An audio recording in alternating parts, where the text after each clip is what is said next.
ಗೋಮಂದೆಯ ಕೊರಳ ಘಂಟೆಯಲ್ಲಿ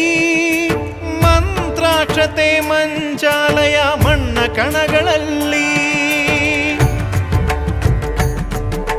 ಮೂಲ ರಾಮ ನಿನ್ನ ತಂದೆ ನೀನೆ ನಮ್ಮ ತಾಯಿ ತಂದೆ ಸತ್ಯದ ದೀಪ ಹಚ್ಚುವ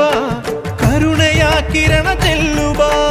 ರಾಮನ ಸಾರ ತುಂಬುವ ಹನುಮನ ಶಕ್ತಿ ನೀಡುವ ಬೃಂದಾವನದಿ ನೆಲೆಸಿದ ಪೂಜನೆ ನಿನಗೆ ಶರಣು ಶರಣು ಶರಣು ಗುರು ರಾಘವೇಂದ್ರ ಶರಣು ಶರಣು ಶರಣು ಶರಣು